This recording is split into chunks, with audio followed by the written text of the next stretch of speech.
em Gálatas 5, do 7 ao 12, diz assim: Vós corrieis bem.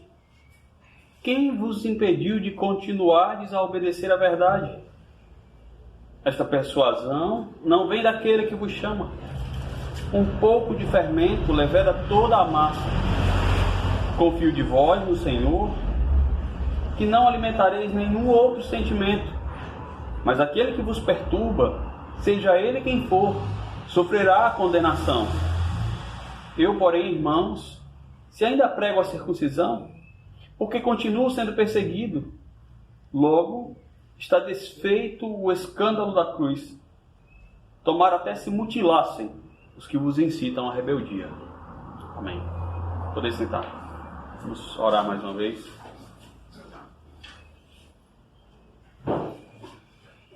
Ó bom Deus, nosso Pai, nós estamos diante da Tua santa palavra e rogamos mais uma vez que o Teu Espírito continue a nos iluminar, para que dela possamos aprender as verdades que são importantes às nossas vidas, as quais o Senhor preparou de antemão para nós. O Senhor nos dê um coração atento, vigilante, para que não venhamos a deixar que nada venha tirar de nós aquilo que o Senhor tem para nos dar. Não deixe que Satanás, como a ave da parábola do semeador, venha a tomá-la antes mesmo que ela venha a ser posta na terra. Guarda o nosso coração desse mal, Deus. Fica conosco, que nos ajuda. É o que nós te pedimos e desde já te agradecemos em nome de Jesus. Amém. Irmãos, nas Olimpíadas de Atenas, na Grécia, foi realizada no ano de 2004, foi um fato bem curioso, né? Não é costume acontecer essas coisas, mas um maratonista brasileiro chamado Vanderlei Cordeiro, naquele ano ele tinha reais condições de ganhar uma medalha de ouro naquela prova.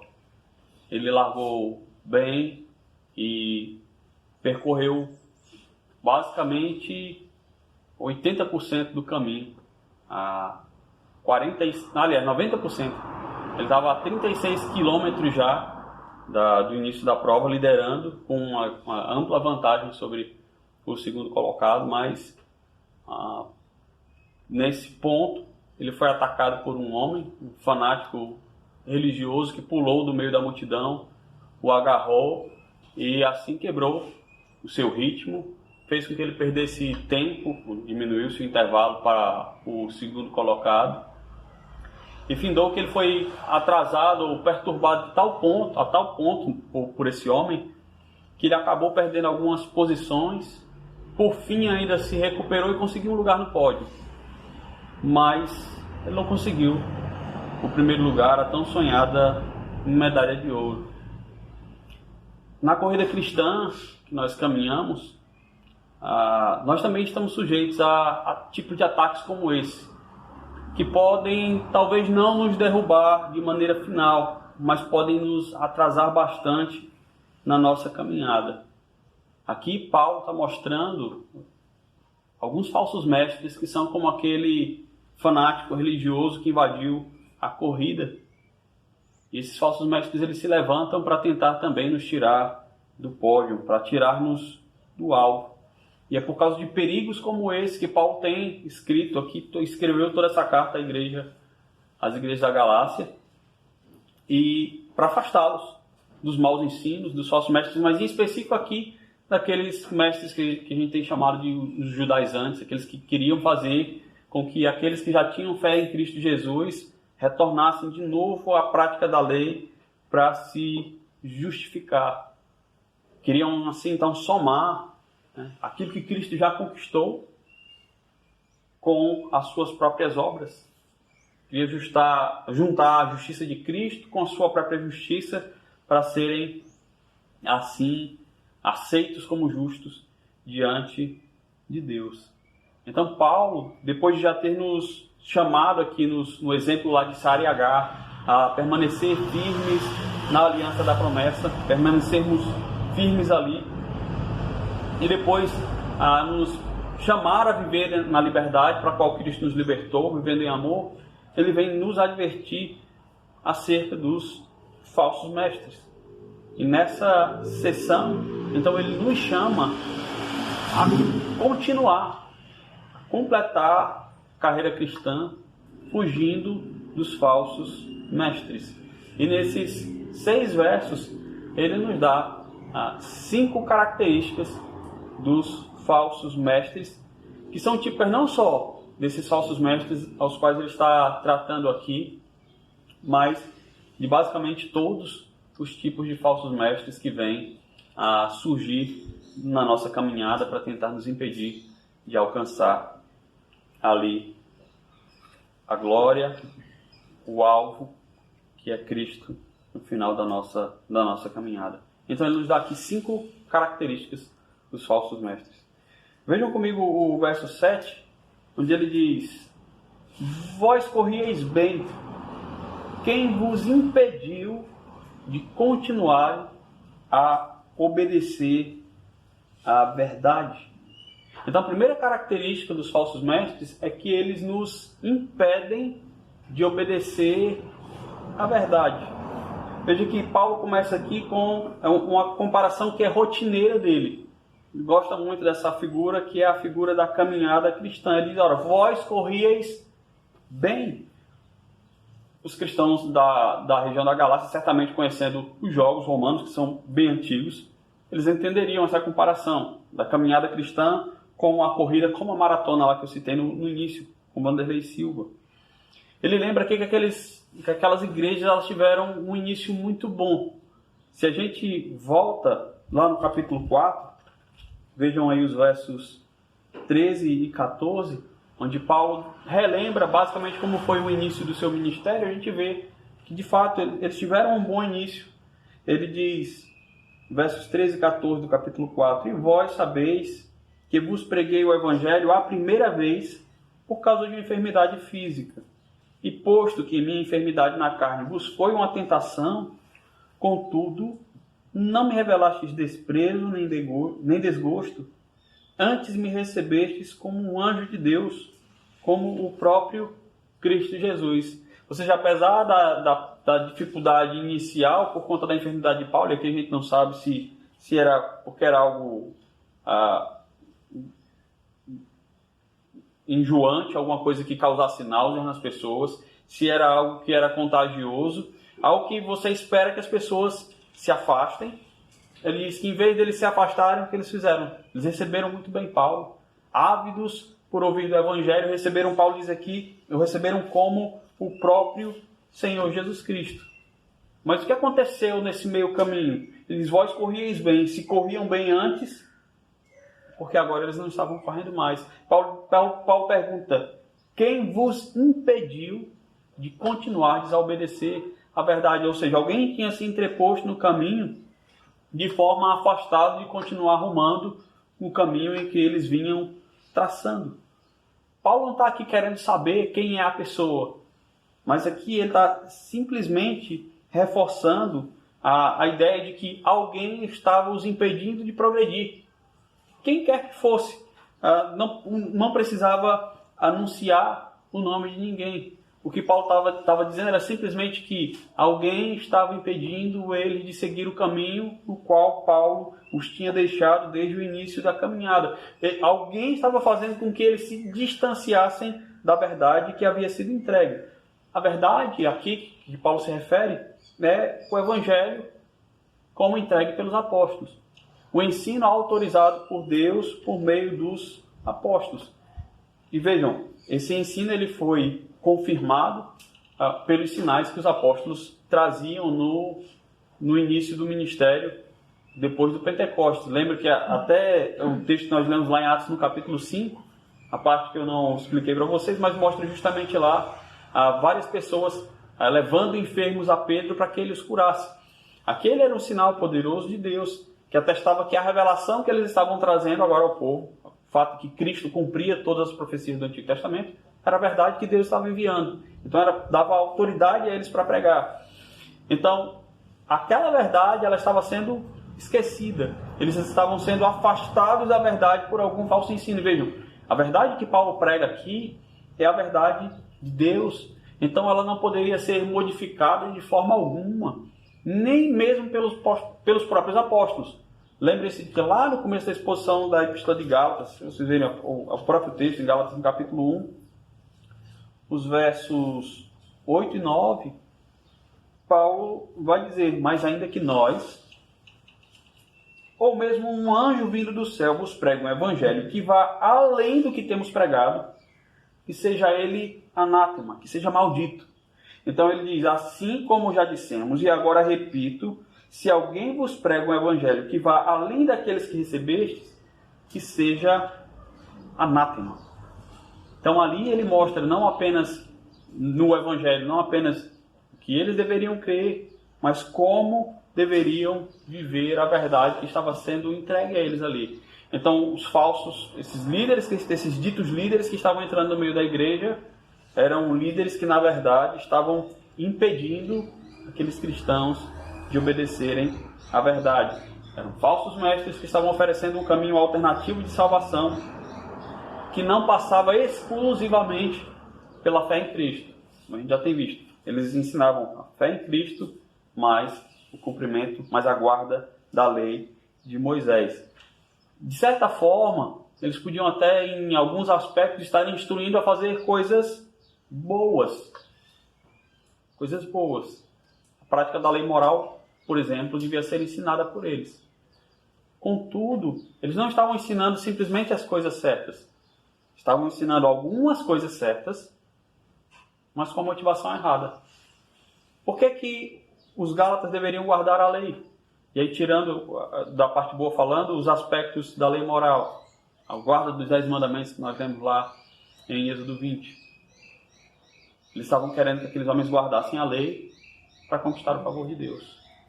E aí, isso aqui é fazer o quê? É fazer justamente aquilo que nós vemos lá em Atos no capítulo 5. É fazer a coisa certa pela motivação errada. Guardar a lei para alcançar o favor de Deus, para ser considerado por justo como Deus, é você estar fazendo a coisa certa com a motivação errada. Hoje nós não guardamos a lei para alcançar o favor de Deus. Porque o favor de Deus nos é dado de graça pela fé em Cristo Jesus. É somente por isso nós somos considerados justos. E porque Cristo nos justificou, nos transformou, nós vivemos agora, olhamos para a lei de Deus e queremos viver de forma a agradecer a Deus pelo que Ele nos fez. E aí nós estamos buscando fazer o que é certo, com a motivação certa no nosso coração, que é a gratidão. Mas os falsos mestres, eles acabam, no fim das contas, nos impedindo de obedecer à verdade. E há hoje ainda muitos falsos mestres que impõem, que tentam ensinar às pessoas simplesmente uma moralidade adequada. Você não pode roubar, não pode matar, não pode adulterar, não pode cobiçar, não pode mentir. Você tem que amar a Deus sobre todas as coisas. Mas fica a obediência pela obediência. A obediência pela obediência. A fé em Cristo muitas vezes fica como um acessório. E nós devemos nos lembrar que somente o Senhor Jesus, irmãos, fez completamente a vontade do Pai e fez com a motivação correta, para que hoje nós pudéssemos, por Ele, viver na graça e buscar fazer também as mesmas coisas que Ele fez. Mas quem nos habilita a isso é o próprio Cristo, pelo seu Espírito que habita em nós, que nos conduz aos caminhos de santidade. Ele é quem nos santifica diariamente. Sem Ele, tentar cumprir a lei é simplesmente viver uma mera moralidade.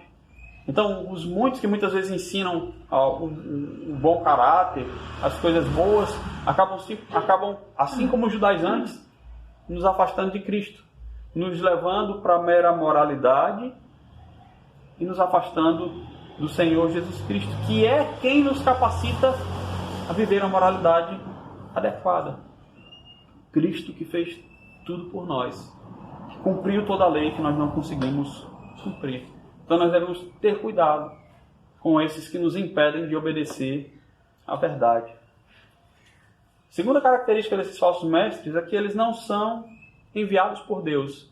Eles não apenas nos impedem de obedecer à verdade, mas eles são mestres que não foram enviados por Deus. No verso 8, Paulo diz, essa persuasão não vem daquele que vos chama.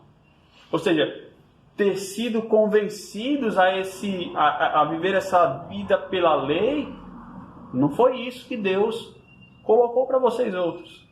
Não foi esse, aí se você for parar para pensar no próprio Paulo anunciando o Evangelho, ele podia estar pensando, não foi esse o Evangelho que Deus me deu para que eu entregasse a vocês. Então esses homens, eles não apenas impedem as pessoas de obedecer à verdade, mas eles fazem isso por quê? Porque não foi Deus que os enviou. Na Galácia estavam ali de novo, pregando o falso evangelho da circuncisão. Todos aqueles homens diziam o quê? Falar em nome de Deus. Todos aqueles homens diziam que foram chamados por Deus.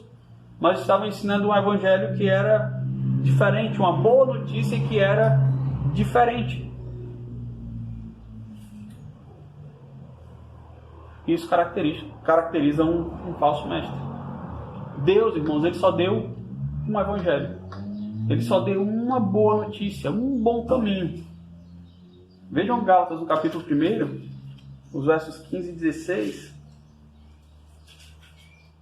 Paulo falando. Quando, porém, ao que me separou antes de nascer e me chamou pela sua graça, aprove revelar seu Filho a mim, para que eu o pregasse entre os gentios sem detança. E não consultei nem carne e nem sangue. Então Paulo mostra qual é a característica do verdadeiro enviado por Deus. Ele é chamado por Deus, capacitado pelo próprio Deus, para pregar o quê? Para pregar o seu Filho, o Evangelho de Cristo Jesus, o Filho de Deus, que veio ao mundo à semelhança de homem, que cumpriu a lei como nós deveríamos cumprir e que se entregou por nós. O Filho revelado a Paulo foi esse. Então qualquer um que se diz mestre hoje no meio da igreja, no meio do povo de Deus, e que anuncia um outro que não seja Cristo crucificado, ele está pregando um evangelho falso, e aí você vai saber, esse não foi enviado de Deus. E Paulo deixa bem claro aqui. Então, a mensagem que a gente escuta, ela nos diz quem chamou aquele que está anunciando a mensagem. O rei só deu uma mensagem verdadeira, a mensagem do Cristo pregado na cruz. Nós precisamos conferir com as Escrituras se de fato aquilo que tem sido ensinado foi aquilo que Deus deixou para nós. Se há algo diferente sendo pregado, falso mestre, que não veio de Deus. Então nos impedem de ouvir a verdade, dizem que são chamados por Deus, mas não foram chamados por Ele porque estão anunciando uma verdade diferente. Terceira característica, os falsos mestres eles contaminam a vários outros. Vejam comigo o verso 9. Paulo diz, um pouco de fermento leveda toda a massa. Essa figura do fermento como algo que contamina todas as outras coisas, ou que se espalha por todas as outras coisas, ela não é nova.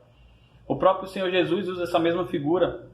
Lá em Mateus 16, ele fala para os discípulos, olha, tenham cuidado com o fermento dos fariseus.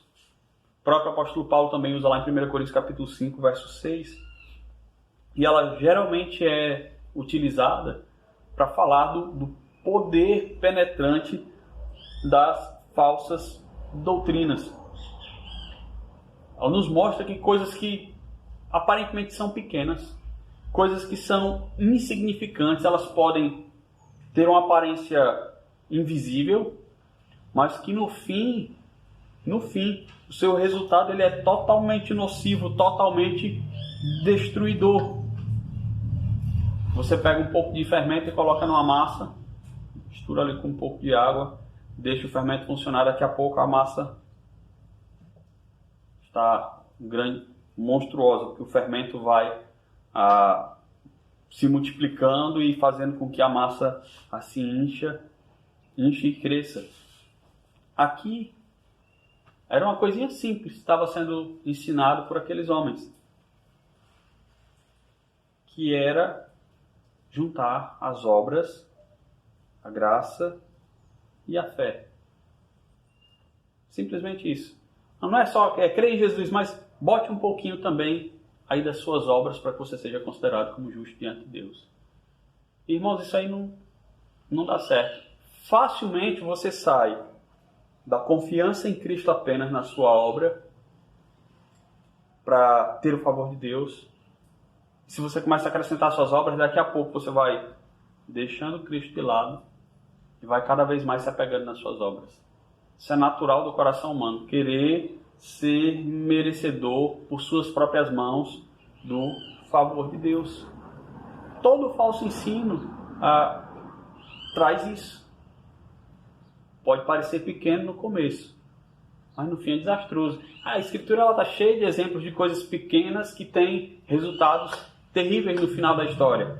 Por exemplo, a idolatria de Israel lá no Êxodo, ela começou com vários deuses. Então, ela começou com uma imagem de fundição. Período de 40 dias em que Moisés subiu ali para pegar a lei no monte. Israel fez um bezerro de ouro e todo o povo ali caiu.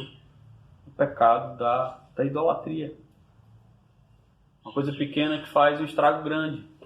No livro de Jonas, no final do livro, Deus faz uma árvore para trazer a sombra para Jonas, mas um pequeno verme a põe abaixo. Se a gente for pensar nas coisas de hoje, eu pense num câncer. Ele começa com uma mutação em uma célula. Uma célula. E o que é uma célula no nosso corpo? É um nada. Mas que depois ele se multiplica a ponto de tomar o espaço de todas as outras células. Na história também a gente vê histórias sendo contadas que mostram isso, de que uma coisa pequena traz um grande desastre. Alguns atribuem a Benjamin Franklin aquela história de que porque faltava um cravo, se perdeu uma ferradura. Porque se perdeu uma ferradura, se perdeu um cavalo. Porque se perdeu um cavalo, não tinha-se um soldado. Por causa de um soldado se perdeu uma batalha. E por causa de uma batalha se perdeu o reino. Uma coisa pequena como um cravo para uma ferradura, pôs fim ao reino inteiro. Assim é toda falsa doutrina. Assim é o poder dos falsos mestres. Eles trazem consequências desastrosas para todas as coisas. E aí a gente vê o poder corrosivo das falsas doutrinas. Nós somos aqui, então, por Paulo, advertidos a não achar que problemas doutrinários, irmãos, são coisas pequenas. Você diz, não, pastor, ficar fazendo questão por causa de doutrina. É por causa de doutrina mesmo. A corrupção começa daí. Porque lembrem, Satanás, para destruir a mensagem do Evangelho, ele não simplesmente a subverte de uma vez. Ele não simplesmente coloca uma mensagem totalmente diferente. Ele simplesmente altera uma coisinha pequena. Lembra lá do Éden? Eva acrescentou, nós não podemos comer nem tocar na árvore do conhecimento do bem e do mal. Satanás, vendo que a verdade não estava bem gravada na mente, ele disse, não é assim não. O fato é que Deus não quer que vocês sejam como Ele. E Ele vai mudando, pegando de minúcias, e por fim, Ele acaba por subverter todo o ensino, toda a verdade.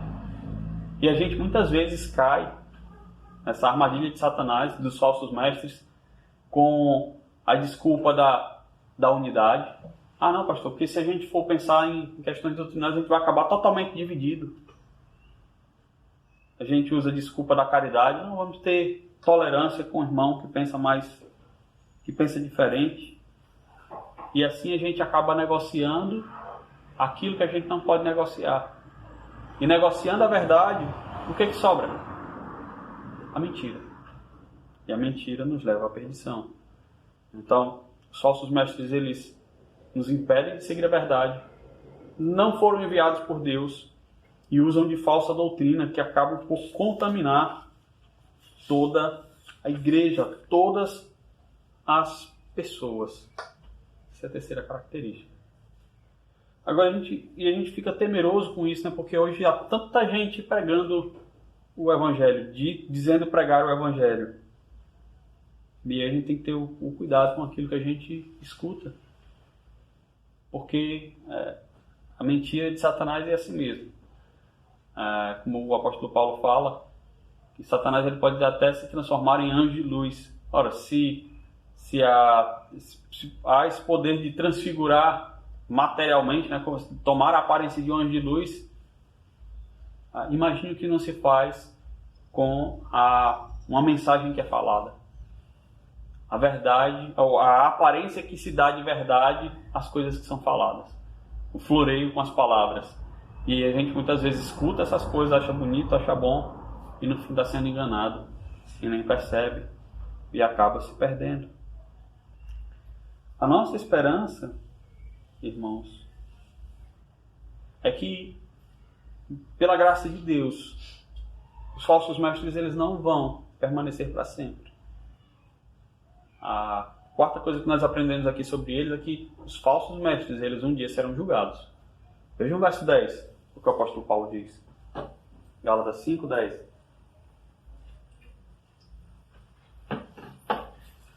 Ele diz: confio de vós no Senhor, que não alimentareis nenhum outro sentimento, mas aquele que vos perturba, seja ele quem for, sofrerá a condenação. Aqui Paulo, antes de falar do que vai acontecer com os falsos mestres, ele tem uma convicção. A parte A do verso ele diz: eu confio de vós no Senhor, que não alimentareis nenhum outro sentimento. Ou seja, o que Paulo está dizendo aqui é que ele tem a confiança em Deus, de que agora que Paulo estava falando com eles, mostrando-lhes a verdade, o Senhor, veja que ele diz: eu confio de vós. Ele não diz: eu não confio em vós que vocês mudarão. Ele não está dizendo: eu confio de vós que vocês não vão ter outro pensamento. Ele diz: eu confio de vós no Senhor. E o Senhor, por meio da exortação de Paulo, ia os tirar das mãos dos falsos profetas. E assim a igreja seria salva, eles continuariam caminhando. Então a esperança de Paulo na salvação desses homens não está na bondade deles, na forma como eles abraçam a verdade, mas de que o Senhor, sendo Ele aquele que começou boa obra no meio deles, Ele também haveria de completar e havia de livrá-los das mãos dos falsos mestres. Então Deus, em sua graça, que os ia salvar. A outra confiança de Paulo aqui é de que os falsos mestres eles seriam julgados. Não é só esperança de restauração, mas ele diz que mas aquele que vos perturba, aqueles que têm trazido falsas doutrinas no vosso meio, eles não vão permanecer para sempre.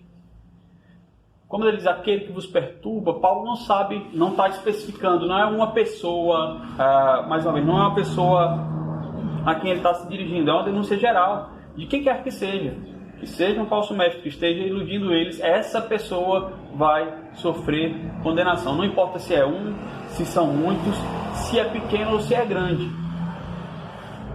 Se é pequeno ou se é grande. Vejam que, aqui eu não estou dizendo que o falso ensino é de Pedro, mas lembra que no início da epístola, lá no capítulo 2, verso 11, Paulo repreendeu o próprio Pedro por causa da sua atitude. Quando ele estava com gentios, sentava com gentios, comia com gentios. Quando chegou o pessoal da parte de Tiago, Pedro se apartou deles a ponto de pensar que havia uma ruptura, que eram crentes de classe diferente. Então Paulo chama publicamente e o repreende na frente de todos. Se ele faz isso com alguém que está na verdade, mas que tem um procedimento errôneo, o que se espera de que Deus haveria de fazer com aqueles que de fato anunciavam o falso evangelho?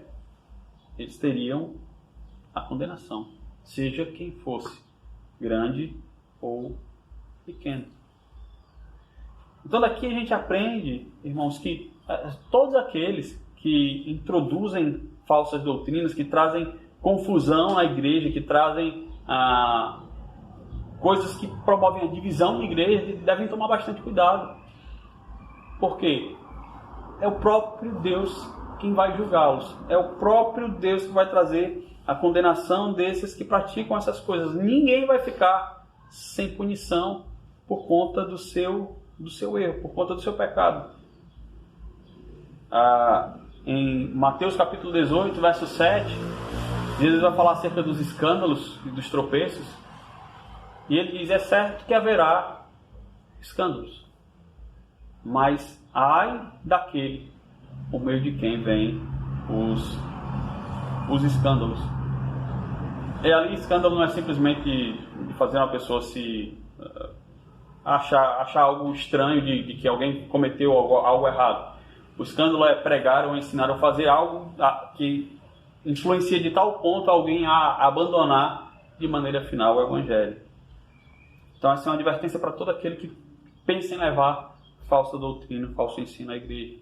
Mas é uma advertência também à igreja, que nós somos todos suscetíveis ao falso ensino. Os falsos mestres estão aí espalhados no mundo. Mas aqui nós somos lembrados de que nós somos chamados por Deus, advertidos por Deus quanto ao falso ensino, assim como os crentes da Galácia estavam sendo advertidos por Paulo. E nisso, na advertência, que está a esperança de que nós voltemos ao bom siso, que pensemos de maneira adequada, que olhemos para as Escrituras e que nos voltemos dos falsos mestres para seguir o caminho, para voltar à boa caminhada a qual nós começamos.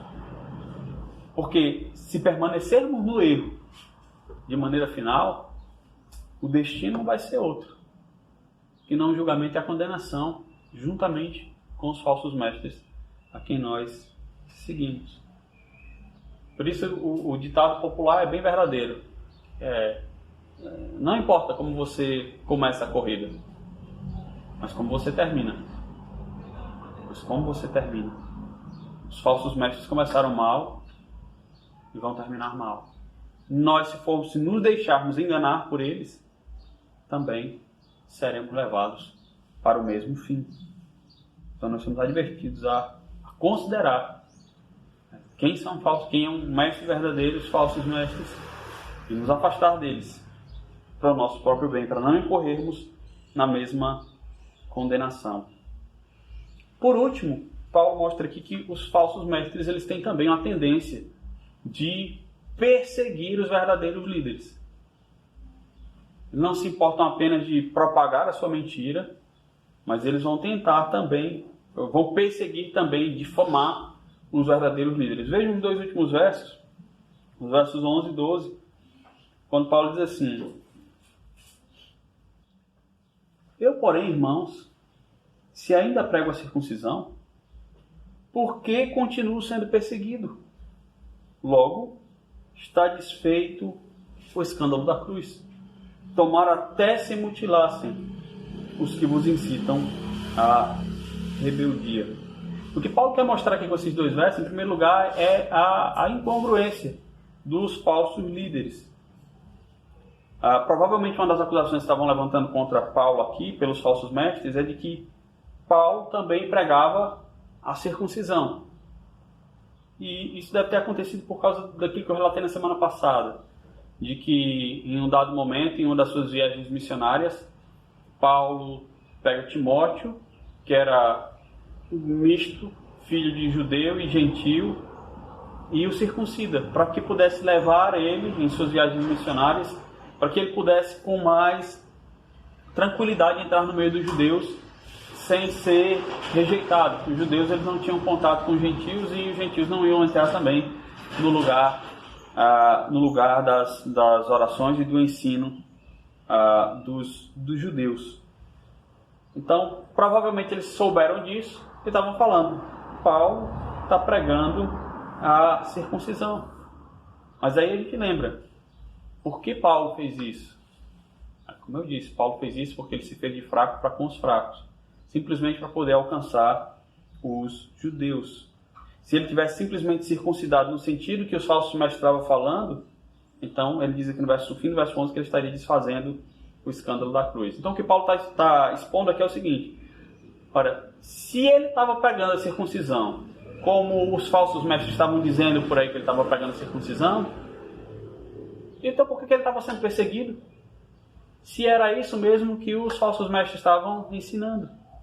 Ou seja, eles espalham uma meia-verdade, que é dizer que Paulo estava pregando a circuncisão, e condenam Paulo porque está condenando agora a guarda estrita da lei de Moisés. Entendeu? É como se ele tivesse dizendo: eu não entendo aqui o que eles estão querendo fazer, porque se eles dizem que eu prego a circuncisão e agora continuam me perseguindo, tem alguma coisa errada, eles não estão seguindo bem.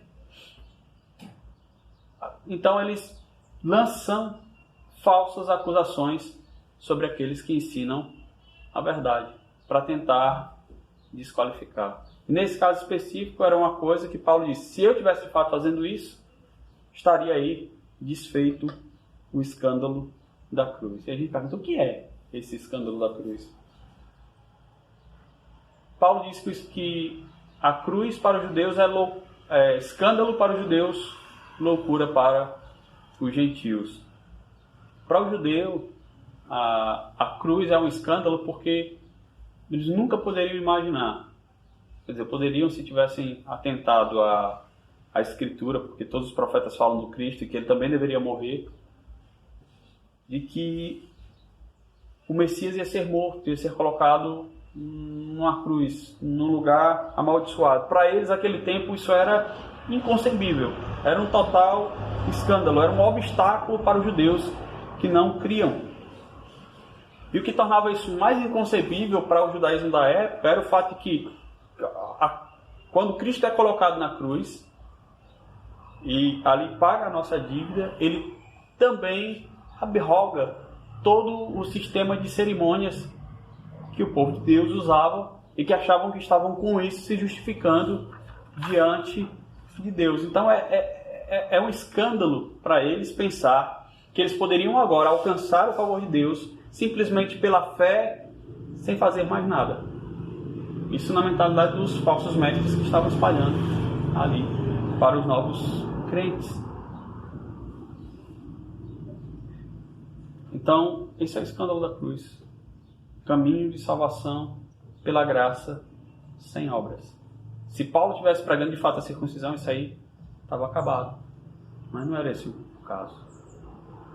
O que a gente tem que aprender daqui é que, irmãos, ele tem que ter certeza de que todo aquele que ensina a verdade, em algum momento vai ser perseguido.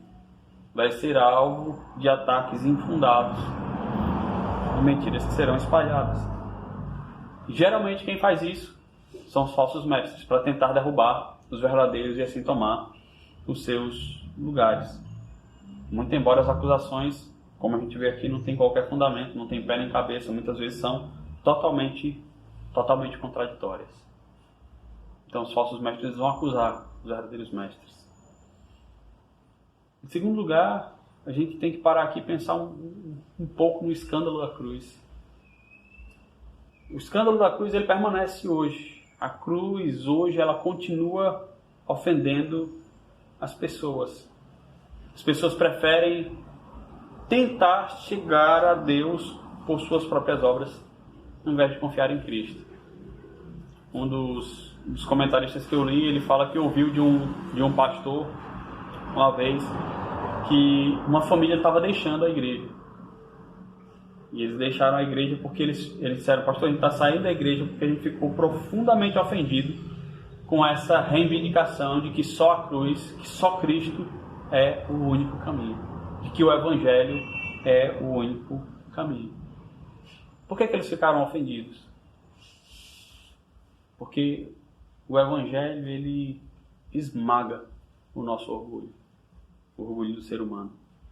Ele acaba completamente com a religião que é a religião natural depois da queda, que é a religião baseada na conquista do homem, que é baseada nas próprias obras. No caso dos Gálatas, era a transformação, né, da lei mosaica em um meio para se alcançar o favor de Deus.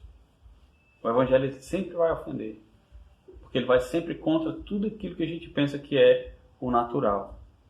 O texto termina, o verso 12, com a fala dura de Paulo. Ele diz: tomara até se mutilassem os que vos incitam à rebeldia. E o que os mestres judaizantes basicamente estavam dizendo era: os homens têm que se circuncidar, cortar a carne do prepúcio.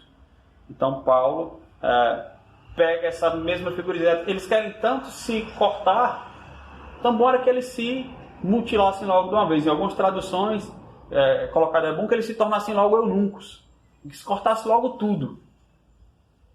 O tamanho mal que era aqueles homens estavam fazendo. Então isso aí é como que uma imprecação de Paulo. Está desejando que fosse dado um fim nesses homens que estavam ensinando a mentira. Que o fim chegasse para eles. Algo semelhante ao que Jesus diz lá em Lucas capítulo 17, verso 2. Vejam aí comigo esse texto para a gente encerrar. Lucas 17, 2.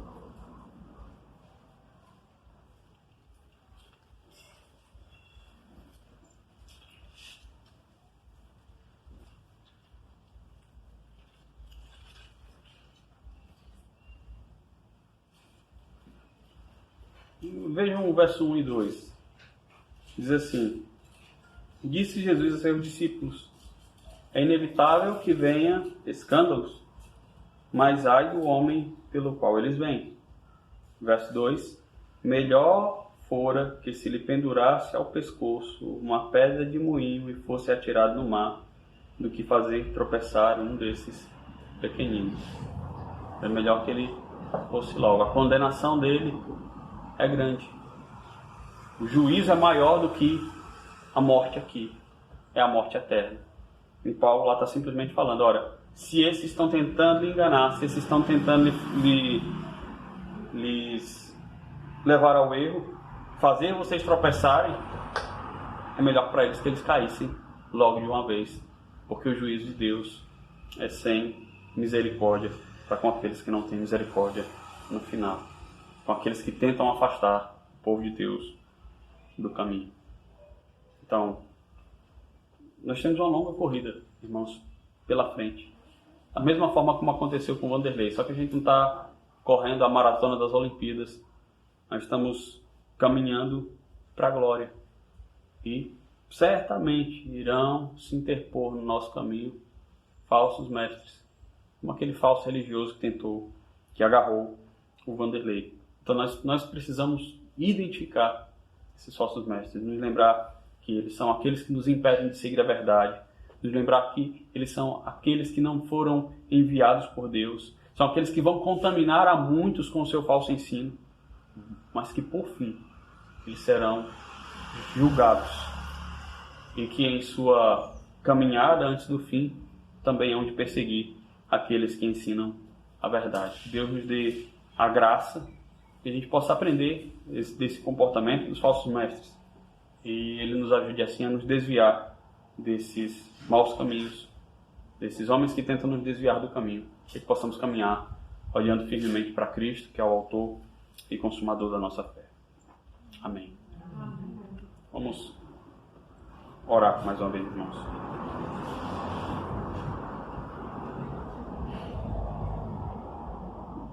Deus bondoso, nós vivemos um mundo em que há tantas informações, ó Deus, e há tantas pessoas dizendo pregar o Teu Evangelho.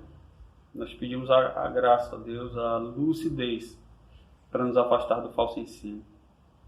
Nos ajuda, Senhor, a entender a verdade e a estarmos vigilantes, para que não venhamos a ser enredados, para que não venhamos a ser agarrados pelos falsos mestres e assim venhamos a atrasar a nossa caminhada, ou mesmo sair do caminho, porque sabemos que as consequências elas são terríveis.